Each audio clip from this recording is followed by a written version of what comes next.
ધોરણ 9 ગણિત વર્ષ 18-19 પ્રકરણ 8 ચતુષ્કોણ।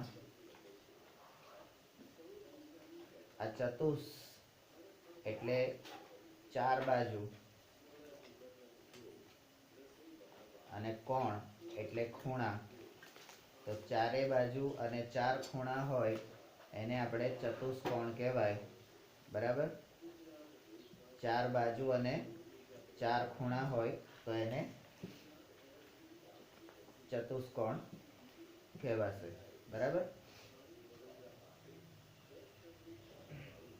પ્રાસ્તવિક 8.1 નંબર 1 પ્રકરણ 6 અને 7 માં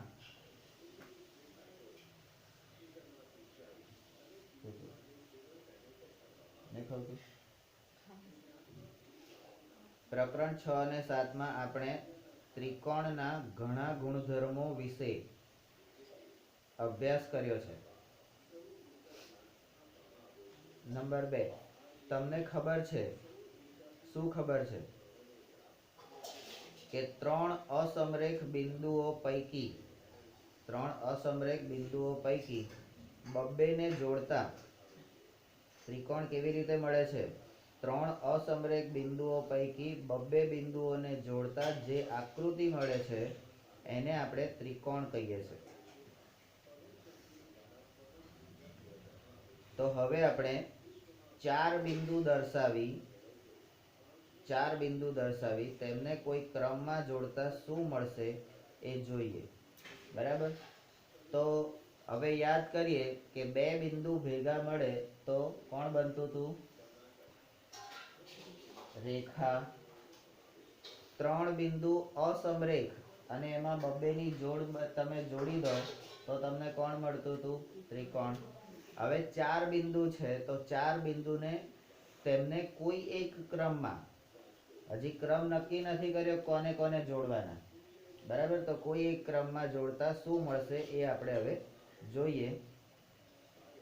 નંબર 4 આપણે નોંધીશું, અહીંયા આગળ આકૃતિ જે દર્શાવી છે તમે જુઓ કે અહીંયા ચાર બિંદુ જે છે એટલે આ ચાર બિંદુ માટેના વિકલ્પ જે છે, ચાર બિંદુને જોડતા આપણને કયા કયા વિકલ્પો મળે છે તો એ વિકલ્પો હવે આપણે જોઈએ છે।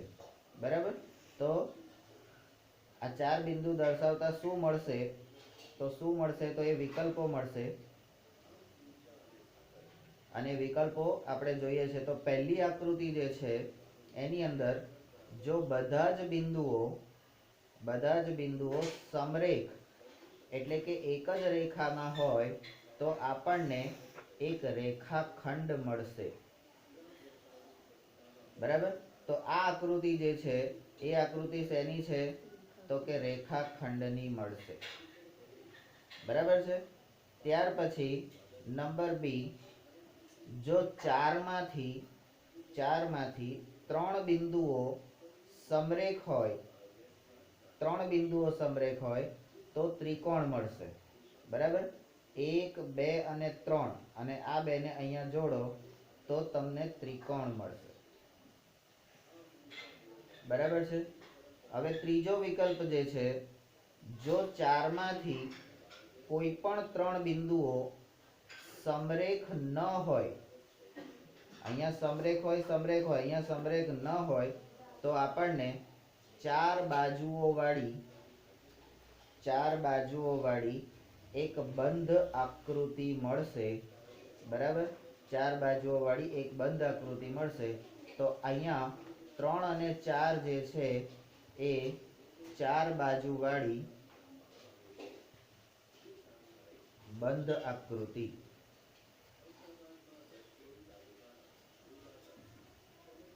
બરાબર, ચાર બાજુ વાળી બંધ આકૃતિ મળશે અને આ જે ચાર બાજુ વાળી આકૃતિ જે મળી તમને એને તમે શું કહો છો? ચતુષ્કોણ। એને તમે ચતુષ્કોણ કહો છો। બરાબર, તો નંબર 5 આ ચાર બિંદુઓને ક્રમમાં જોડતા આવી જે આકૃતિ બને છે એને આપણે ચતુષ્કોણ કહીએ છીએ અને ચતુષ્કોણને અંગ્રેજીમાં ક્વાડ્રિલેટરલ ક્વાડ્રીલેટરલ કહેવામાં આવે છે. પેલું ટ્રાયએંગલ કહેવામાં આવતું હતું અને ક્વાડ્રીલેટરલ કહેવામાં આવે છે. બરાબર. નંબર 6. તો આ ચતુષ્કોણની વ્યાખ્યા અહીંયા આગળ આપણને મળી ગઈ. અહીંયા તમને રેખાખંડ, ત્રિકોણ, બરાબર, આ બંનેની પણ વ્યાખ્યાઓ મળી ગઈ.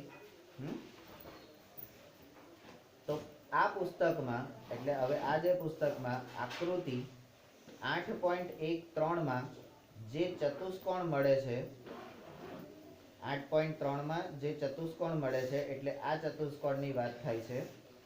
એ વિશે, તેમના વિશે જ અભ્યાસ કરીશું. બરાબર. 8.4 માં જે મળે છે એવા ચતુષ્કોણ વિશે અભ્યાસ કરવાનો નથી. એટલે આપણે આ જે છે એનો અભ્યાસ કરવાનો નથી.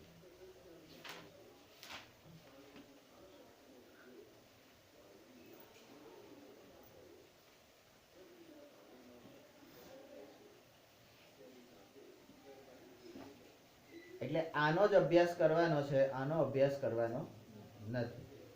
એટલે આપણે ચતુષ્કોણ ખરા, હવે તમે અહીંયા આગળ જુઓ, એક ખૂણો, બે ખૂણા, ત્રણ ખૂણા અને ચાર ખૂણા. ચાર ખૂણા છે, પણ આવા ચતુષ્કોણનો આપણે અભ્યાસ કરવાનો નથી. અત્યારે આપણે સીધા માણસોનો જ અભ્યાસ કરવાનો, આડા અવડાનો નથી કરવાનો. હા,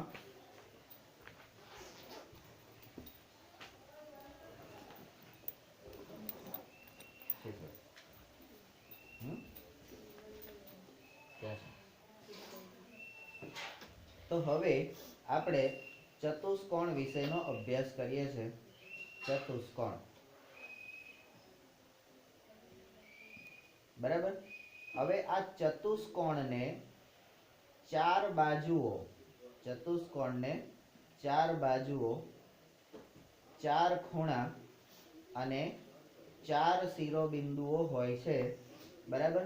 આ શું થયા? ચતુષ્કોણના અંગો થયા. શું થયા? બરાબર. હવે આપણે, તમે ત્રિકોણનું ચેપ્ટર જુઓ, તમારું ત્રિકોણનું ચેપ્ટર, બરાબર. તો ત્રિકોણના ચેપ્ટરની અંદર તમે જોઈ શકશો કે ત્રિકોણને, અહીંયા આગળ લખેલું છે, ત્રિકોણને ત્રણ બાજુઓ, ત્રણ ખૂણા અને ત્રણ શિરોબિંદુ હોય છે. બરાબર. તો અહીંયાથી તમને ડિફરન્સ ખબર પડવા માંડવી જોઈએ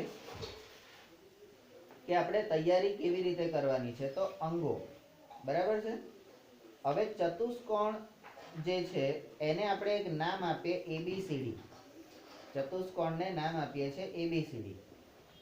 તો આ જે થયું એનું નામ થયું. તો એમાં આ બાજુઓ કઈ છે? તો કે AB, BC, CD અને DA આટલી બાજુઓ છે. તેના ચાર શિરોબિંદુઓ જોઈએ. ચાર શિરોબિંદુ તો A, B, C અને D છે. બરાબર. અને તેના શિરોબિંદુ આગળના ચાર ખૂણાઓ, તો ખૂણો A, ખૂણો B, ખૂણો C અને ખૂણો D.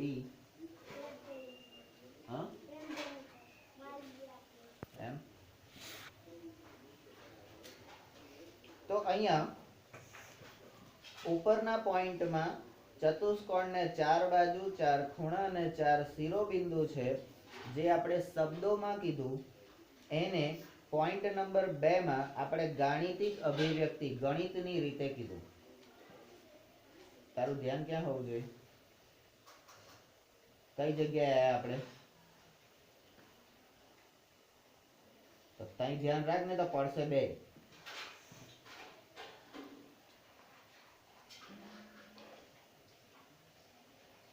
તો અહીંયા ચતુષ્કોણને આપણે નામ આપીએ છીએ ABCD. AB, BC, CD અને DA એ એની બાજુઓ છે, એટલે ચાર બાજુઓ થઈ ગઈ. ચાર બાજુ. ચાર શિરોબિંદુ તો A, B, C અને D એના શિરોબિંદુ છે. અને શિરોબિંદુ આગળના ચાર ખૂણા, એટલે ખૂણો A, ખૂણો B, ખૂણો C અને ખૂણો D. આટલું મળે છે. હવે A ને, આ A કોણ છે? આ A કોણ છે?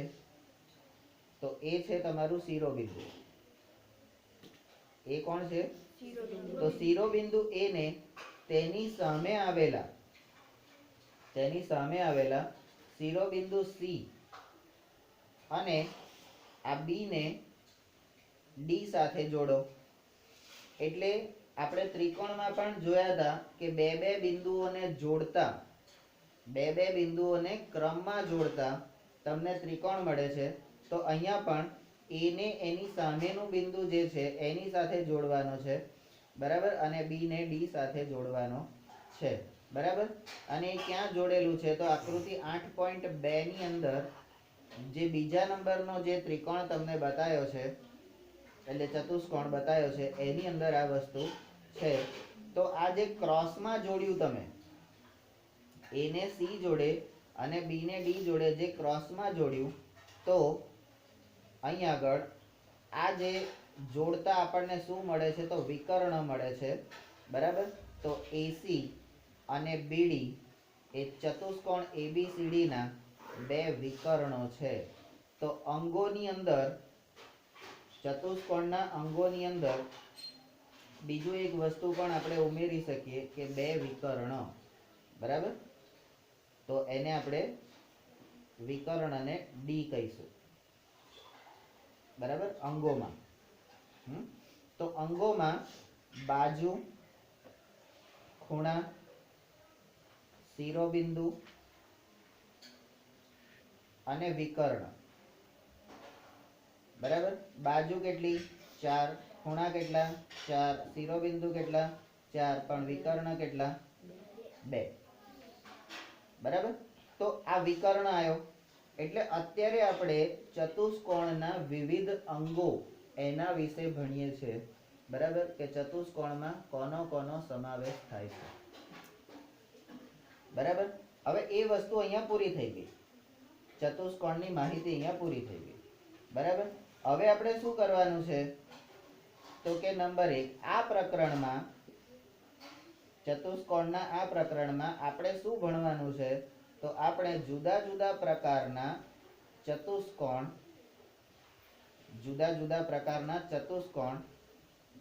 તેમના ગુણધર્મો એટલે પ્રકાર, ગુણધર્મો અને વિશેષ કરીને સમાંતર બાજુ ચતુષ્કોણ,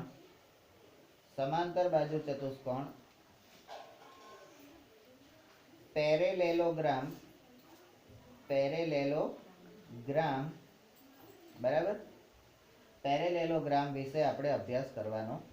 તો આ પ્રકરણમાં શેનો અભ્યાસ કરવાનો છે? તો ચતુષ્કોણના પ્રકાર.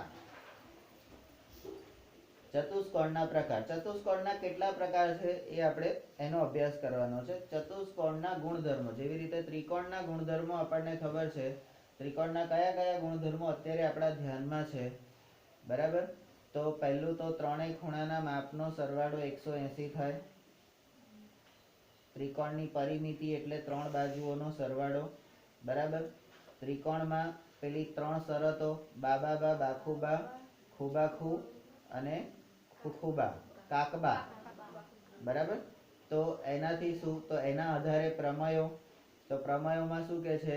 કે મોટી બાજુની સામેનો ખૂણો મોટો હોય, મોટા ખૂણાની સામેની બાજુ મોટી હોય, બરાબર. તો અને એકરૂપ બાજુની સામેના ખૂણા એકરૂપ હોય, અને એકરૂપ ખૂણાની સામેની બાજુઓ એકરૂપ હોય. ત્રિકોણના આટલા બધા ગુણધર્મો આપણા ધ્યાનમાં છે. ત્રિકોણના ચેપ્ટરમાંથી તમે આ બધા જે વિધાનો જે છે, મુખ્ય વિધાનો, બરાબર, પ્રકરણ 6 અને 7 માં ભેગા કરીને તમે એની યાદી બનાવવાની કોશિશ કરી તો જ તમને ત્રિકોણના ગુણધર્મો કયા છે એ ખબર પડશે. અને ત્રિકોણના ગુણધર્મો ખબર પડશે તો ચતુષ્કોણના કેટલા ગુણધર્મો અને એ બંને વચ્ચે શું તફાવત છે એ તો જ ખબર પડશે, નહીં તો પડશે નહીં, બરાબર. ચલો નંબર 2. હવે તમને નવાઈ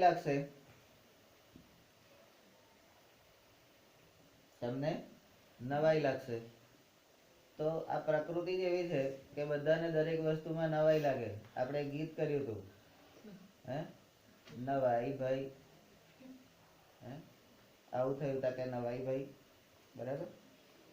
તો અહીંયા આગળ આપણને ગણિતમાં હેની નવાઈ લાગેલા? ગણિતમાં તો બધું સિસ્ટમ વાળું જ હોય ને, એમાં હેની નવાઈ?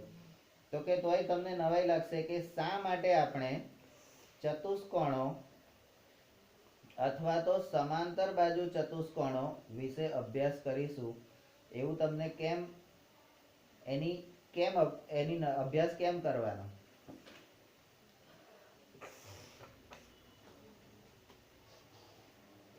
કેમ અભ્યાસ કરવાનો ચતુષ્કોણનો? અને અભ્યાસ કરવાનો હોય તો એમાં નવાઈ હે ની.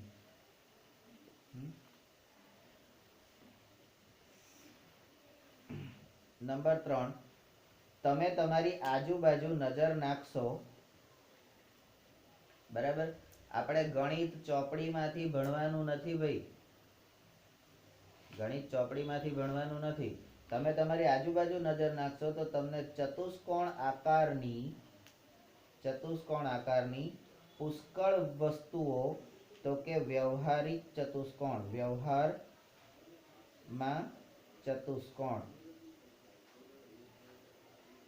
વ્યવહારમાં ચતુષ્કોણ ક્યાં દેખાય છે? તો કે નંબર 1, ભોંય તળિયું. આપણે જેની પર બેઠા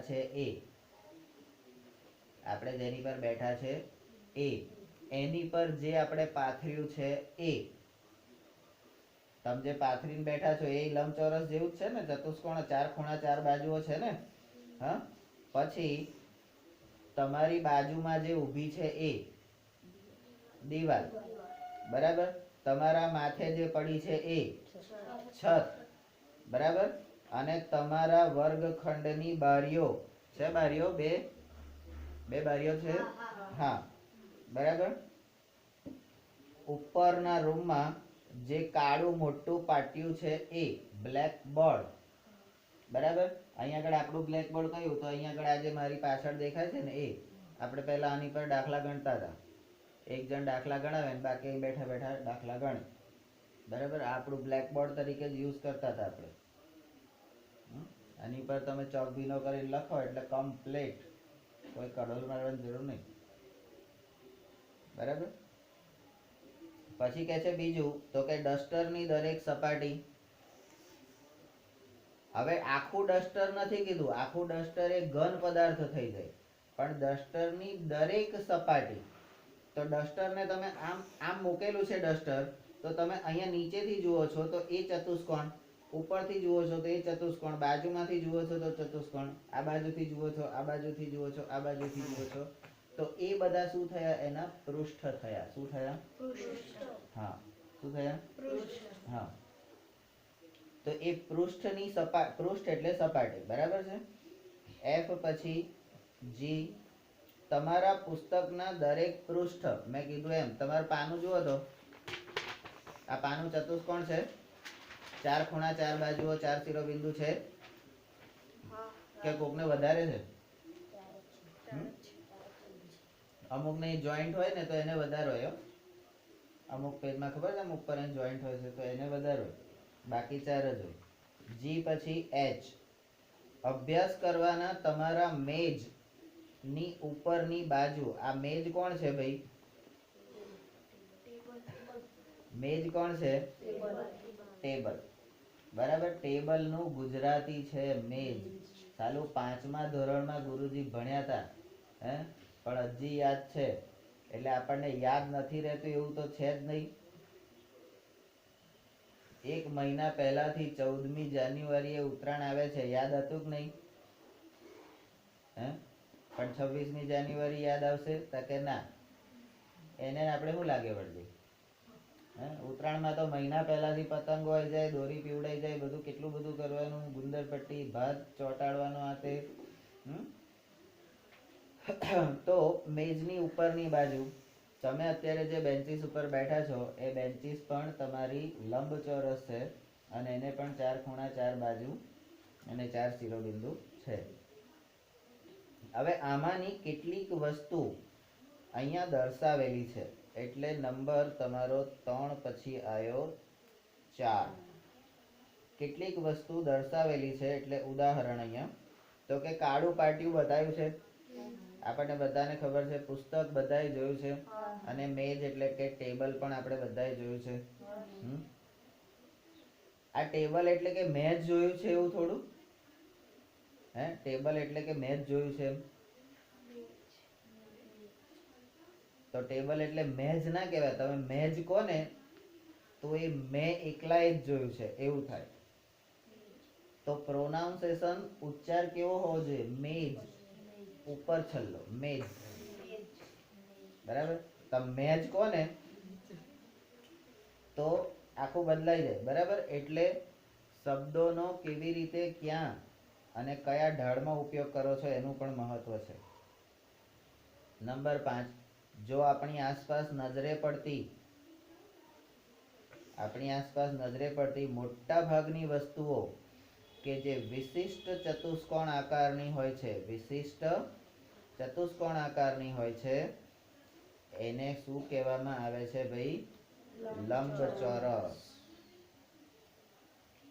તો ચતુષ્કોણનો એક પ્રકાર તમારો આવી ગયો લંબચોરસ. લંબચોરસ, બરાબર. કારણ કે આપણી આજુબાજુ મોટા ભાગે લંબચોરસ વસ્તુ વધારે જોવા મળશે, બરાબર. નંબર 6, આપણે ચતુષ્કોણો વિશે અને તેમાં પણ મુખ્યત્વે સમાંતર બાજુ ચતુષ્કોણ વિશે વધુ અભ્યાસ કરીશું. મુખ્યત્વે એટલે આપણે શેનો મુખ્ય અભ્યાસ કરવાનો છે? તો ચતુષ્કોણ વિશે અને સમાંતર બાજુ ચતુષ્કોણ વિશે આપણે અભ્યાસ કરવાનો છે. કેમ?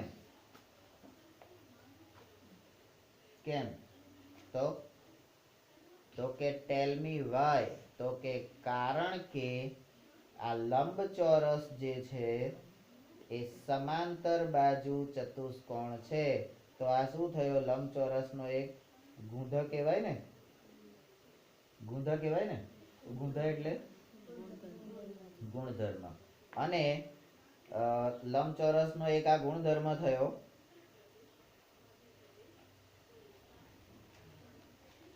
એટલે 7 અને 8 નંબર, સમાંતર બાજુ ચતુષ્કોણના બધા જ ગુણધર્મો. લંબચોરસ એ સમાંતર બાજુ ચતુષ્કોણ થયો, પણ સમાંતર બાજુ ચતુષ્કોણના બધા જ ગુણધર્મો એ લંબચોરસ માટે પણ સત્ય છે. એટલે લંબચોરસ અને સમાંતર બાજુ ચતુષ્કોણ આ બંને વચ્ચે બહુ જ સામ્યતા છે. બરાબર. તો હવે આપણે જનરલ જોઈએ તો ચતુષ્કોણના ગુણધર્મો જોઈએ છે, પણ એમાં ચતુષ્કોણના ખૂણાઓના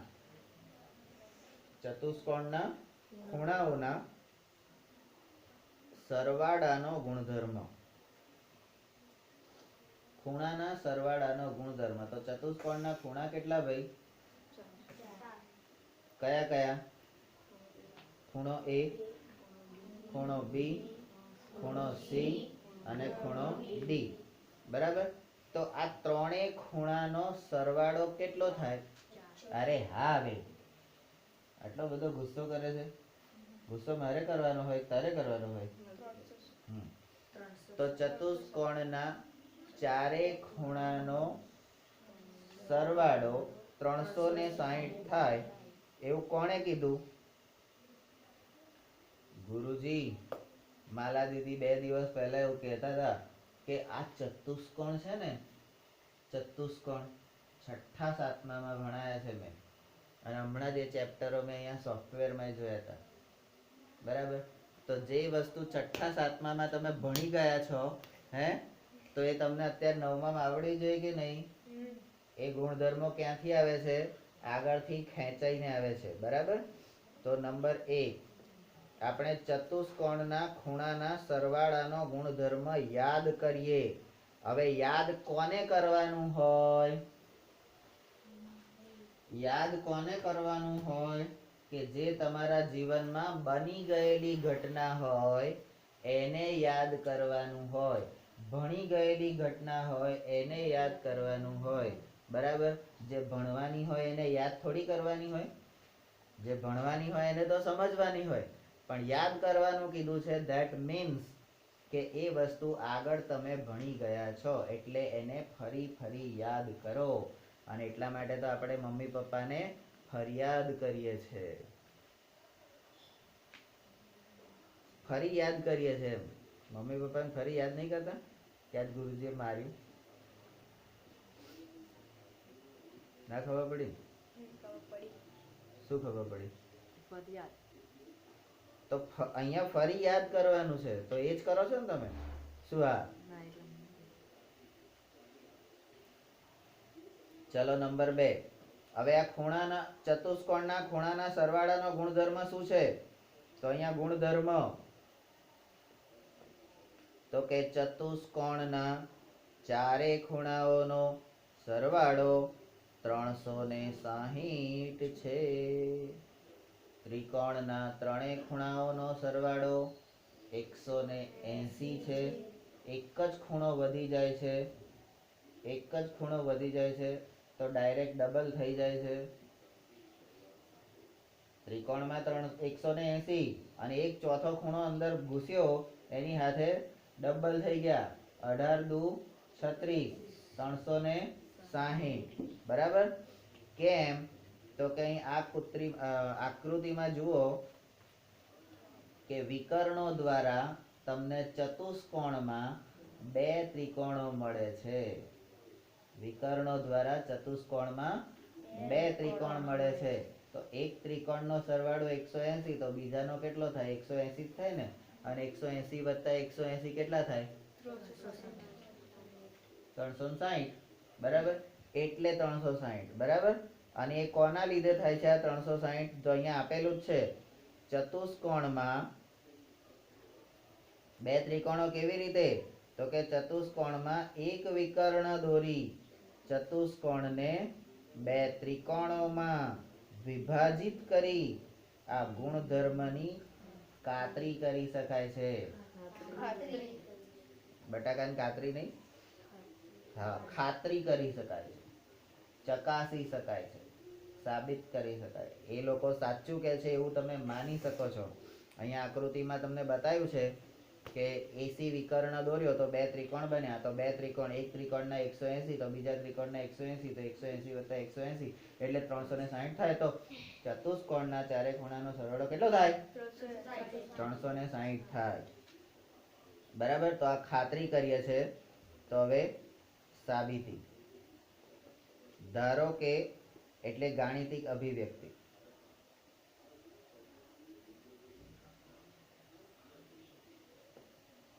ધારો કે એબીસીડી ચતુષ્કોણ છે તો નામકરણ થયું.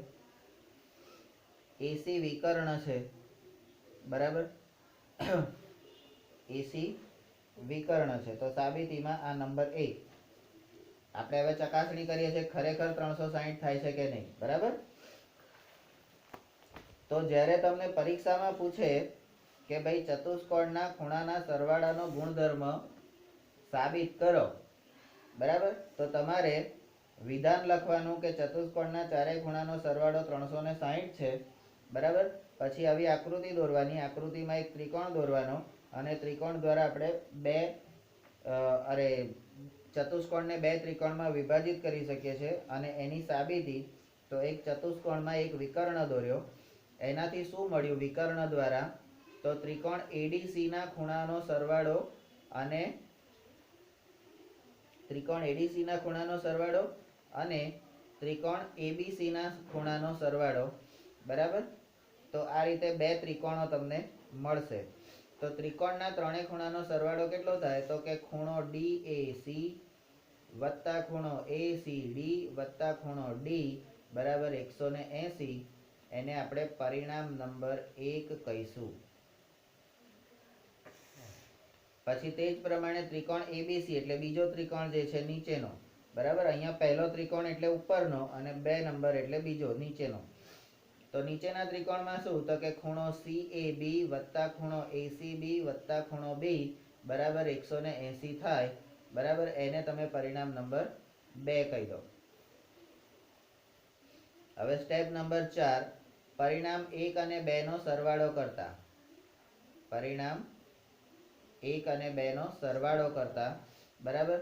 તો અહીંયા જ્યારે સરવાળો આપણે કરીએ છીએ તો ડાબી બાજુ વત્તા ડાબી બાજુ બરાબર જમણી બાજુ વત્તા જમણી બાજુ, બરાબર. એટલે ડાબી બાજુના જે બધા પદો છે એનો સરવાળો ડાબી બાજુ કરવાનો, બરાબર, અને જમણી બાજુના બધા પદો છે એનો સરવાળો જમણી બાજુ કરવાનો, બરાબર. તો અહીંયાથી શરૂઆત કરતો પહેલેથી ખૂણો DAC તો કે છે હા, વત્તા ખૂણો ACD તો કે છે હા, વત્તા ખૂણો D તો કે છે હા. પછી બીજું તો કે વત્તા ખૂણો CAB તો કે છે, વત્તા ખૂણો ACB તો કે છે, વત્તા ખૂણો B તો કે છે. તો અહીંયા કેટલા ખૂણા થયા? 1 2 3 4 5 અને 6, બરાબર. તો ત્રિકોણના 3 ખૂણા એટલે અહીંયા જમણી બાજુ હવે તો કે 180 વત્તા 180 તો બરાબર ટોટલ કેટલું થયું? 360, બરાબર. તથા એમ કે છે કે ખૂણો DAC વત્તા ખૂણો CAB, DAC અને CAB એટલે આ બંને ભેગા થઈને કયો ખૂણો બને છે? તો કે ખૂણો A. હવે આ રીતે ભેગા થતા ખૂણાને શું કહીશું આપણે? પેલું આસન કોણ કે શું કહેતા હતા? એવું કહેતા હતા ને. તો એ ખૂણો A થઈ ગયો. અને એવી જ રીતે તમારો ACD અને ACD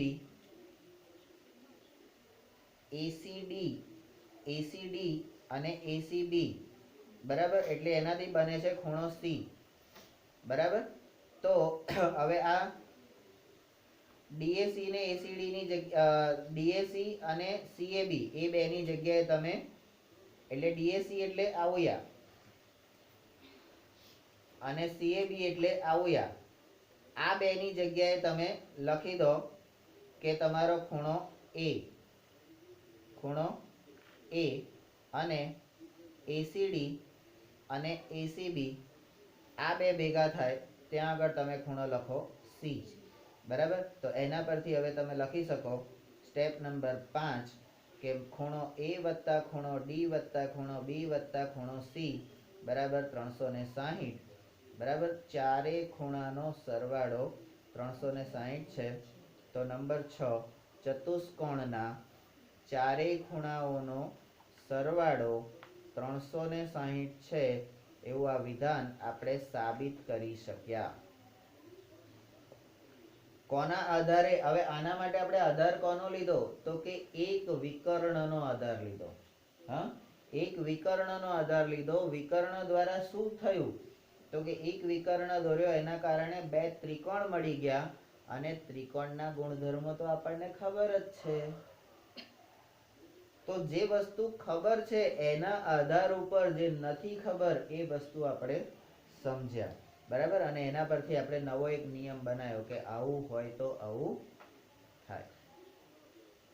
થાય. પાક્કું? 100%. હા.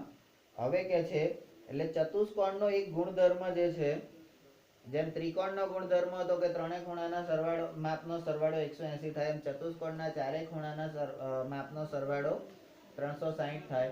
આ એક જ ગુણધર્મ અત્યારે આપણે ચતુષ્કોણનો શીખ્યા છે. હવે આપણે ચતુષ્કોણના પ્રકાર પાડવાના છે. તો નંબર 1 નીચે દોરેલા એટલે દોરી નાખેલા, બરાબર ને? કઈ દોરી? સુરતી માંજો આકડાટ તો પેલી કે બરેલીની દોરી એમ છે ને અરે શું? તો કે નીચે દોરેલા જુદા જુદા ચતુષ્કોણ તરફ નજર કરો, બરાબર. બધા ધારીને જોજો, બધા ચતુષ્કોણ બરાબર ધારીને જોજો. હવે અવલોકન કરો. સ્ટેપ નંબર 2 અવલોકન કરો. તો અવલોકન હવે તમે કરો છો, બરાબર. તો આકૃતિ 8.51 પહેલી આકૃતિ જુઓ. એમાં ચતુષ્કોણ ABCD ની સામસામેની બાજુઓની ચતુષ્કોણ ABCD ની સામસામેની બાજુઓની ફક્ત એક જ જોડની રેખાઓ AB અને CD એ સમાંતર છે, તો એનાથી તમને જ્ઞાત છે એટલે અહીંયા જ્ઞાત એટલે નાતી જાતિની વાત નથી, તમને જ્ઞાત એટલે જાણો જ છો, એટલે તમે જાણો છો, અથવા તો જ્ઞાત છે એટલે ખબર છે. જ્ઞાત એટલે ખબર હોવું, જાણમાં હોવું. બરાબર? કે ભાઈ તો અહીંયા ચતુષ્કોણનો એક બીજો ગુણધર્મ આવ્યો. બરાબર?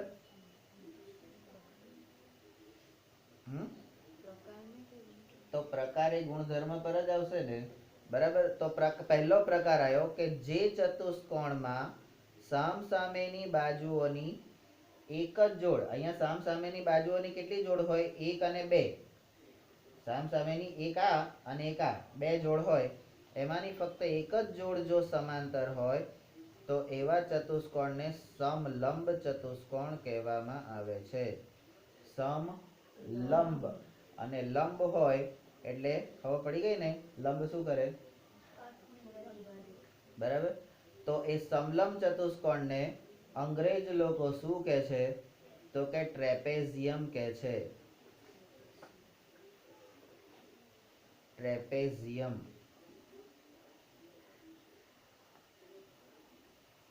બરાબર? ચલો, ત્યાર પછી આકૃતિ 2, 3, 4 અને 5. 2, 3, 4 અને 5. બરાબર? એના ચતુષ્કોણ જે છે એમાં સામસામેની બાજુઓની બંને જોડની રેખાઓ સમાંતર છે. આ પણ આપણે ભણી ગયા છે. તો કે છે ડી. યાદ કરો કે આવા ચતુષ્કોણને આપણે શું કહેતા હતા? તો કે સમાંતર બાજુ ચતુષ્કોણ કહેતા હતા. અને સમાંતર બાજુ ચતુષ્કોણને આપણે શું કહીએ છીએ? પેરાલેલોગ્રામ અથવા પેરેલેલોગ્રામ કહેવામાં આવે છે. આ ડી અને હવે આવ્યો ઈ. આથી આકૃતિ 8.52. બરાબર? આ પહેલું છે એ શું છે? તો કે સમલંબ.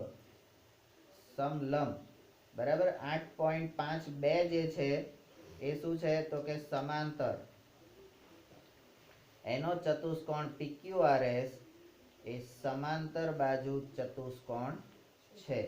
બરાબર? ઈ પછી F. એ જ પ્રમાણે તમે કહી શકો કે આકૃતિ 8.5 નો 3, 4 અને 5 આ બધા જ ચતુષ્કોણ એ પણ સમાંતર બાજુ છે. આ પણ સમાંતર છે, આ પણ સમાંતર છે અને આ પણ સમાંતર છે. હવે તમને એમ કહે છે કે છઠ્ઠો જે છે ને એ સમાંતર નથી. તો એ કેવો છે પાછો? હા, હવે જોઈએ ત્યારે. F પછી હવે G. હવે નોંધો કે આકૃતિ 8.53 જે છે એમાં સમાંતર બાજુ ચતુષ્કોણ MNRS નો એક ખૂણો, અર્થાત ખૂણો M. ખૂણો M એ શું છે? કાટખૂણો છે. બરાબર? તો M કાટખૂણો છે. તો આ વિશિષ્ટ સમાંતર બાજુ ચતુષ્કોણ ખરો, પણ વિશિષ્ટ સમાંતર બાજુ ચતુષ્કોણ એને શું કહીશું? તો કે યાદ કરવાનો પ્રયત્ન કરો કે આપણે એને લંબચોરસ કહેતા હતા. લંબચોરસને અંગ્રેજી કહે છે રેક્ટેંગલ.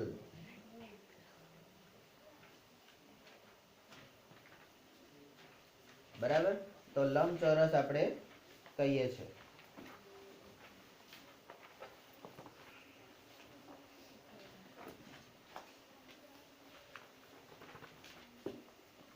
H. આકૃતિ આકૃતિ 8.4 જે છે એમાં સમાંતર બાજુ ચતુષ્કોણ DEFG એની બધી બાજુઓ સમાન છે. બધી બાજુઓ સમાન છે. આપણે જાણીએ છીએ કે તેને આપણે સમબાજુ ચતુષ્કોણ એટલે રોમ્બસ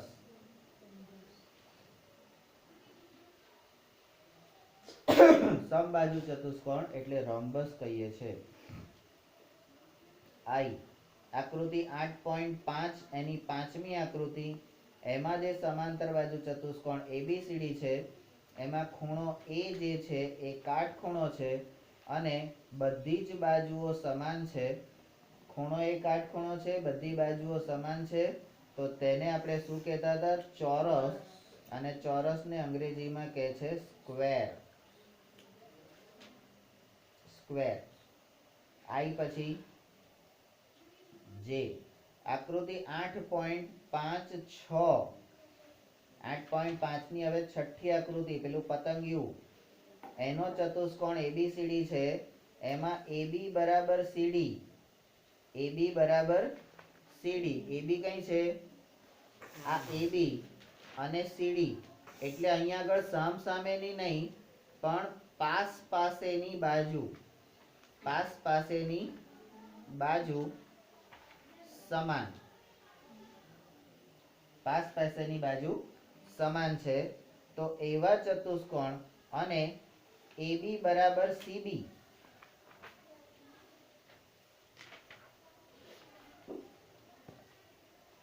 AD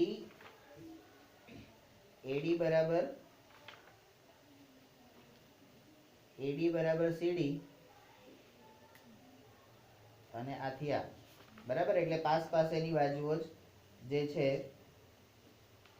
અહીં લખેલું જ છે એટલે કે પાસેની બાજુઓની બંને જોડની બાજુઓ સમાન છે એટલે આ જે ભાઈ છે એ સમાંતર બાજુ ચતુષ્કોણ નથી.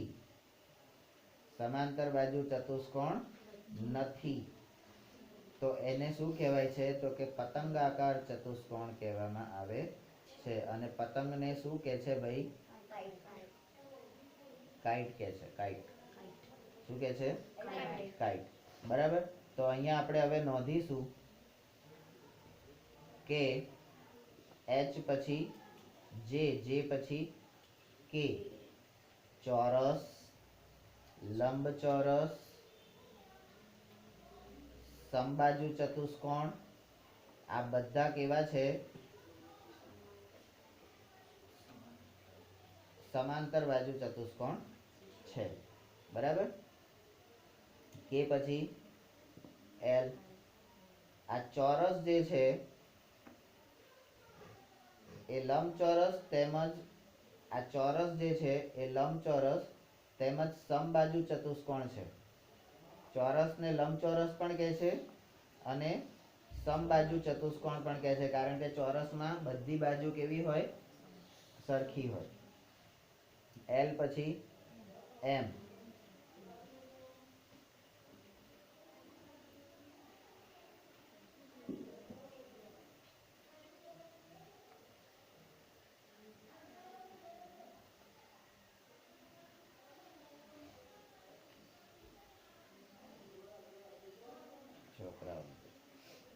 હવે પતંગાકાર જે છે એ સમબાજુ ચતુષ્કોણ નથી. M પછી N. બરાબર. સમલંબ ચતુષ્કોણ એ સમાંતર બાજુ ચતુષ્કોણ નથી. સમલંબ એટલે કયો? પહેલો જે છે એ પણ સમાંતર બાજુ ચતુષ્કોણ નથી. તો સમાંતર બાજુ ચતુષ્કોણ નથી એવા કોણ છે? તો કે 1 અને 6. 1 અને 6 સમાંતર બાજુ નથી. બાકીના બધા સમાંતર બાજુ છે. એટલે 2, 3, 4, 5 સમાંતર બાજુ છે. બરાબર. કેમ નથી? કારણ કે સમલંબ ચતુષ્કોણમાં સામસામેની બાજુઓની બે જોડમાંથી માત્ર એક જ જોડની રેખાઓ પરસ્પર સમાંતર હોય છે. પણ સમાંતર ચતુષ્કોણની જે વ્યાખ્યા છે એમાં તો એવું કહે છે સમાંતર બાજુ ચતુષ્કોણ બનવા માટે બંને જોડની રેખાઓ સમાંતર હોવી જોઈએ. એન પછી ઓ. હવે આ લંબચોરસ કે સમબાજુ ચતુષ્કોણ, લંબચોરસ કે સમબાજુ ચતુષ્કોણ એ ચોરસ નથી. ચોરસ જે છે એ લંબચોરસ કે સમબાજુ ચતુષ્કોણ છે, પણ લંબચોરસ કે સમબાજુ ચતુષ્કોણ એ ચોરસ નથી. કારણ કે એની ચારે બાજુઓ સરખી છે, પણ ચોરસની અંદર બીજો ગુણધર્મ એવો છે કે એના ચારે ખૂણા કેવા હોય? કાટખૂણા હોય. ચારે ખૂણા કેવા હોય? બરાબર. તો ચોરસની અંદર ચારે ખૂણા અને ચારે બાજુઓ એ સરખી હોય. બરાબર. લંબચોરસમાં ચાર ખૂણા કાટખૂણા હોય. લંબચોરસમાં ચાર ખૂણા કાટખૂણા હોય, પણ ચારે બાજુ સરખી હોતી તો લંબચોરસને ચોરસ કહેવાય નહીં. ચોરસને લંબચોરસ કહેવાય. ચોરસને લંબચોરસ કહેવાય. હા, પણ લંબચોરસને ચોરસ કહેવાય નહીં. બરાબર. તો આકૃતિ 8.6 ઓ પછી પી. આકૃતિ 8.6 માં સમાન પરિમિતિ. સમાન પરિમિતિ કોની પરિમિતિ? આ પણ સમાન, પણ કોની? તો કે ચતુષ્કોણની પરિમિતિ. અને પરિમિતિ એટલે શું આપણને ખબર છે? બાજુઓનો સરવાળો.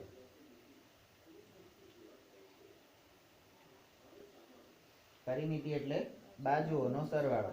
તો અહીંયા સમાન પરિમિતિ 14 સેન્ટીમીટર હોય એવો એક લંબચોરસ દોરો. લંબચોરસ દોરો અને બીજો એક સમાંતર બાજુ ચતુષ્કોણ દોરો. બરાબર.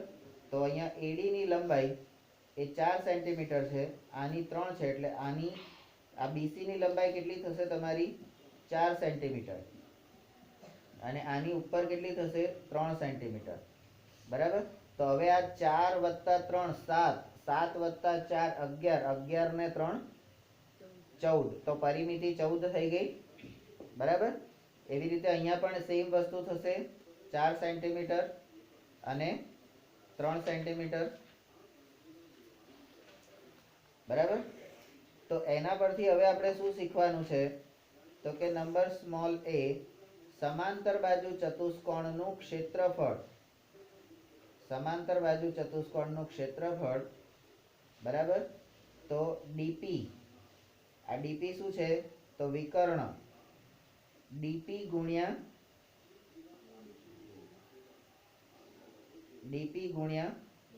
AB. AB શું છે? તો કે બાજુ. AB શું છે? કોઈ એક બાજુ છે. બરાબર. તો વિકર્ણ ગુણ્યા બાજુ એવું. અને એ લંબચોરસના ક્ષેત્રફળ. હવે લંબચોરસનું ક્ષેત્રફળ આપણને શું છે? તો કે AB * AD. AB * AD એટલે AB શું છે? હે? લંબાઈ અને ગુણ્યા પહોળાઈ. લંબાઈ ગુણ્યા પહોળાઈ. L * B. લંબચોરસનું ક્ષેત્રફળ એટલે L * B. બરાબર. પણ અહીંયા આગળ વિકર્ણ ગુણ્યા બાજુ છે. બરાબર. તો આપણે અહીંયા જે સંકેત વાપર્યો છે એ સંકેતને કઈ શોધું? તાર ધ્યાન ક્યાં હોવું જોઈએ?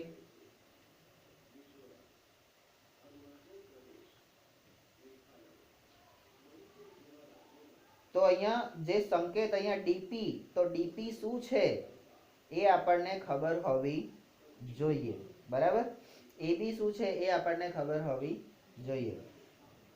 એને આપણે શબ્દોમાં લખી દીધું. બરાબર. તો એનાથી ઓછું છે. એટલે સમાંતર બાજુ ચતુષ્કોણનું જે ક્ષેત્રફળ છે એ લંબચોરસના ક્ષેત્રફળ કરતા ઓછું છે. બરાબર. તો અહીંયા આગળ જે આ સંકેતમાં લખ્યું એને હું અહીંયા આગળ શબ્દોમાં લખીશ કે સમાંતર બાજુ ચતુષ્કોણનું ક્ષેત્રફળ લંબચોરસના ક્ષેત્રફળ કરતા ઓછું છે. તો સમાંતર બાજુનું ઓછું છે, લંબચોરસનું વધારે છે. બરાબર. એનું કારણ શું? તો કે કારણ કે ડીપી ગ્રેટર ધેન એડી. આ ડીપી વિકર્ણ જે છે, આ ડીપી કોણ છે? વિકર્ણ એ મોટો છે. એડી, એડી એટલે બાજુ, એડી એટલે બાજુ. વિકર્ણ એ બાજુ કરતા મોટો છે. બરાબર. હવે એના પરથી બીજું શું શીખવાનું? તો કે ઉદાહરણ, મીઠાઈની દુકાનવાળા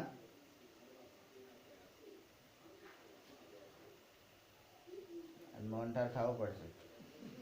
મીઠાઈની દુકાનવાળા સામાન્યતઃ તાસક, તાસક એટલે આપણે જેને ટ્રે કહીએ છીએ. બરાબર.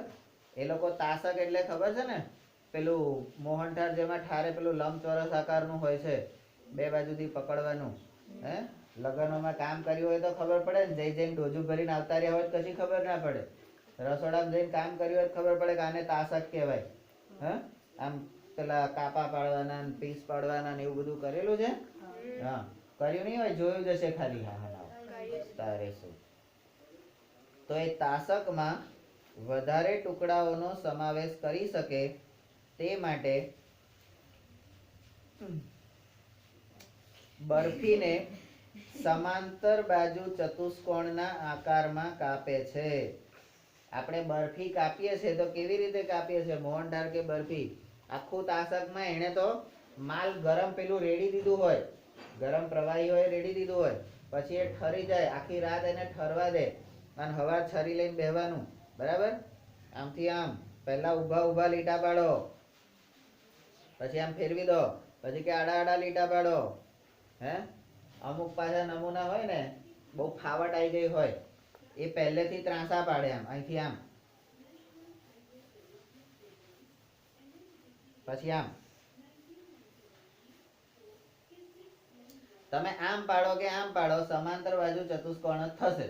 એનો એક પીસ જે હોય છે, મોહનથાળ કે બરફીનો કે મગજનો કે કાજુ કતરીનો કે બધાનો એક પીસ જે હોય છે એ કેવો હોય છે? સમાંતર બાજુ ચતુષ્કોણ હોય છે. બરાબર. તો ફરી વખત ખાતા પહેલા બરફીના ટુકડાનો આકાર જોઈ લેજો ભાઈ. હે, હું અત્યારે ખવડાવવાનું નહીં હો. હા, બરફીના ટુકડાનો આકાર જોઈ લેજો. હવે આપણે નંબર 3, હવે આપણે આગળના ધોરણમાં એટલે ભણી ગયેલા જે છે એ, એટલે ધોરણ 5, 6, 7 અને 8. બરાબર. એમાં જે ભણી ગયેલા એ સમાંતર બાજુ ચતુષ્કોણ, એના કેટલાક ગુણધર્મોનું પુનઃ અવલોકન કરીએ. પુનઃ અવલોકન કરીએ એટલે એને ફરીથી આપણે ધ્યાન ઉપર લઈએ. બરાબર. હવે અત્યારે આપણે પુનઃ અવલોકન સમાંતર બાજુ ચતુષ્કોણનું કરવાના નથી. અત્યારે આપણે શું કર્યું? તો ચતુષ્કોણ વિશેની સમજ મેળવી, ચતુષ્કોણના અંગોને ગાણિતિક રીતે જોયા, ચતુષ્કોણનો મુખ્ય ગુણધર્મ ખૂણાઓના સરવાળાનો ગુણધર્મ, એટલે સરવાળો 360 થાય, એ સાબિત કર્યો. કોના આધારે? વિકર્ણનો ઉપયોગ કરી બે ત્રિકોણ બનાવી દીધા અને ત્રિકોણના ગુણધર્મનો ઉપયોગ કરી અને આપણે એ, હવે આ ત્રિકોણના ત્રણેય બાજુનો સરવાળો 180 થાય. આવું તમને કોણ કહેતું હતું ભાઈ?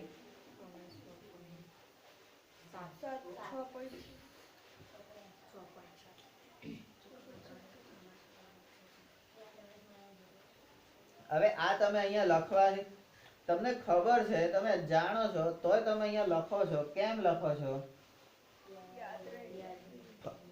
યાદ રહે એટલે નહીં, ફરીથી યાદ કર્યું એમ કહેવાય. ફરિયાદ કરી. બરાબર. અને આ ફરીથી યાદ કરવામાં તમને ફાયદો શું થાય? શું ફાયદો થાય ખબર છે? કે ત્રિકોણનો જે એ પ્રમેય છે એ મગજમાં પાછો ડિસ્પ્લે થઈ જાય, આમ દેખાય તમને. પહેલા જ્યારે આવે ત્યારે આપણે જોવું પડતું હતું. હવે એ ત્રિકોણનો પ્રમેય તમારા મગજમાં કે આવું આવું હતું, એમાં ત્રિકોણ આવી રીતે આપણે કર્યું હતું. હા, તો એ વસ્તુ હવે ધ્યાનમાં. ત્યાર પછી ચતુષ્કોણના પ્રકાર. તો ચતુષ્કોણના પ્રકારમાં હવે અહીંયા આગળ બધા પ્રકારના નામ લખેલા જ છે, તે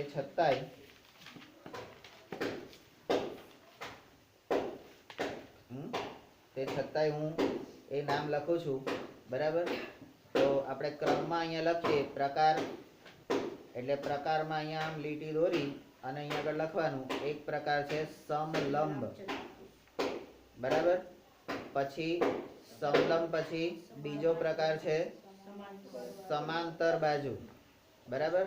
હવે સમાંતર બાજુમાં બહુ બધા પ્રકાર છે. તો સમાંતર બાજુમાં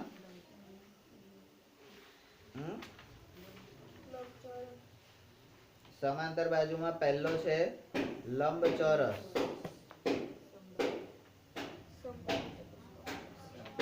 લંબચોરસ. બરાબર. પછી બીજો છે સમબાજુ. ત્રીજો છે ચોરસ. હે તું ચોરસ? ચોરસ તું? અલ્યા ચોરસ ની વાત કરું છું, ચોરસ વાળી. ખાતરા ચોકડી પર રહું છું, પંચવટી પર. ચોરસ. પછી હલો હલો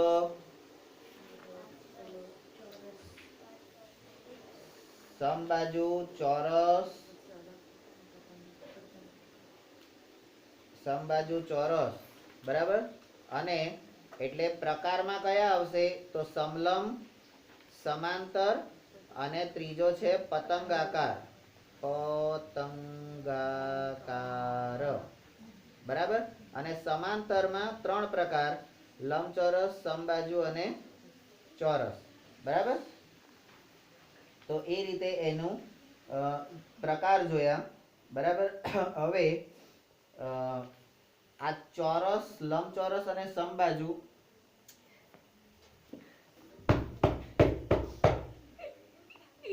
એ બધાના ગુણધર્મો, એટલે ચોરસ ને લંબચોરસ કે સમબાજુ કહેવાય, પણ સમબાજુને ચોરસ કહેવાતો. બરાબર. તો એ બધા એના જે જુદા જુદા ગુણધર્મો છે. એટલે પહેલા તો બધાની અહીંયા જ્યારે આપણે બનાવવા બેસીએ ત્યારે આ બધાની ચોરસ કોને કહેવાય, લંબચોરસ કોને કહેવાય, સમાંતર બાજુ સમબાજુ કોને કહેવાય. બરાબર. અહીંયા સમાંતર બાજુ કોને કહેવાય, આ બધાની વ્યાખ્યાઓ લખવાની. અને વ્યાખ્યાઓ પછી એના ગુણધર્મો, કે આ આવું છે પણ આ આવું નથી, એ બધું અહીંયા લખવાનું. પતંગાકારમાં પતંગાનું લખવાનું. ત્યાર પછી આપણે જોયું કે સમાન પરિમિતિ. તો પરિમિતિનું ક્ષેત્રફળ, ચતુષ્કોણની પરિમિતિનું ક્ષેત્રફળ, તો બાજુઓનો સરવાળો, એટલે AB વત્તા BC વત્તા CD વત્તા AD. આ ચારે બાજુઓનો સરવાળો કરો તો તમને કોની પરિમિતિ મળે ભાઈ? ચતુષ્કોણની. તો ચતુષ્કોણની પરિમિતિ અને પરિમિતિ દ્વારા ચતુષ્કોણનું ક્ષેત્રફળ. તો ચતુષ્કોણના ક્ષેત્રફળમાં સમાંતર બાજુ ચતુષ્કોણ જે છે, સમાંતર બાજુ ચતુષ્કોણનું ક્ષેત્રફળ એટલે વિકર્ણ ગુણ્યા બાજુ, અને લંબચોરસનું ક્ષેત્રફળ એટલે લંબાઈ ગુણ્યા પહોળાઈ. L * B વાળી લંબાઈ ગુણ્યા પહોળાઈ. બરાબર. તો એ એના પરથી, અને એના એક ક્ષેત્રફળ માટેનો પાછો ગુણધર્મ આપણે જોયો કે સમાંતર બાજુ ચતુષ્કોણનું ક્ષેત્રફળ એ લંબચોરસના ક્ષેત્રફળ કરતા ઓછું હોય છે. એટલે લંબચોરસનું મોટું હોય છે અને સમાંતર બાજુનું નાનું હોય છે. બરાબર. તો એ ક્ષેત્રફળનો ગુણધર્મ પણ આપણે જોયો. અને સમાંતર બાજુ ચતુષ્કોણ વ્યવહારમાં આપણે શેમાં જોયું ભાઈ? તો કે મોહનથાળની તાસકમાં. મોહનથાળની બરાબર. પેલો તો ગરમ કરીને રગડો રેડી દે, હે રગડો રેડી દે અને પછી ઉપર પેલી ચારોળી બદામના પેલા એ બધું ભભરાઈ દે, હે પછી ઠરવા દેવાનો. અને રાત્રે આખી રાત ઠરેલા હોય. અમુક લોકો વાડીએ રાતે હોઈ જાય. શેના માટે હોઈ જાય ખબર હે? પેલો ભૂકો પછી વધેલો હોય ને, અને પછી હવે હે મોહનથાળ બહુ મસ્ત બન્યો. અલ્યા હજી ઠર્યો નહીં, કાપ્યો નહીં, તે કઈથી ખાઈ લીધો? ખાઈ લીધો. અને પછી કાપવા બેહે, અને કાપીને પાછું નાની નાની થાળીઓમાં, કારણ કે પીરસવા જઈએ ત્યારે તો થાળીમાં લઈ જવો પડે ને, નાના એમાં વ્યવસ્થિત ગોઠવીને એને મૂકવો પડે. અને એ પણ એક આવડત હોય છે, બરાબર. જેને આવડે એને જ આવડે. બાકી તો આમ કરવા જાવ ને તો આમ લીટા આમ થઈ જાય. અને લીટા આમ થઈ જાય ને તો પછી એકે સમાંતર બાજુ ચતુષ્કોણ ના નીકળે. અને સમાંતર બાજુ ચતુષ્કોણ ના નીકળે તો જાનૈયાઓ કે જમવા આયા વાળા બધા હોય એ ઇજ્જતના ધજાગરા કરે. હે આ તો મોહનથાળ છે કે મોહનથાળના લાડવા છે? હે હારા ઢેફા ગમે તેવા ટુકડા આપી દીધા છે. આવી રીતે અપાય? આમ પીસ એટલે શું? ટુકડો વ્યવસ્થિત હોવો જોઈએ તો એને પીસ કહેવાય, બરાબર. એનું બીજું ઉદાહરણ કાપડ. હે આપણે કાપડ ખરીદવા જઈએ છે, શર્ટ માટેનું કાપડ આપણે કપાઈએ, શર્ટ માટેનું કાપડ અને પેન્ટ માટેનું કાપડ, તો એ આપણે કપાઈએ તો પેલો માપ લઈને કાપે. બોલ 1:20 માં થઈ જશે? તો કે થઈ જશે. શર્ટ તો કે 2:30 માં થઈ જશે? તો કે થઈ જશે. હે આમ કરીને માપીને તમને એ રીતે કાપીને આપે. That is piece. Pant piece, shirt piece, બરાબર. પણ આપણો વર્ષો સુધી પહેરેલો શર્ટ, હે ચારે બાજુથી કાણા ફાટલો હોય, બરાબર. એક બાય નીકળી ગઈ હોય, એક પગ નીકળી ગયો હોય, હે અને એવો શર્ટ, બરાબર, આપણે પોતું તરીકે અથવા તો ગાભા તરીકે વાપરીએ છે. તો ગાભો કે પોતું કોને કહેવાય? જે પીસ ના હોય, ટુકડો ના હોય એને, બરાબર. બાકી કમ્પ્લીટ આમ પીસ હોય તો એને આપણે ગાભા તરીકે કે એના તરીકે વાપરતા, બરાબર. ખબર પડી ગઈ? ચતુષ્કોણ શું એટલે ખબર પડી ગઈ ને? હા, ચલો.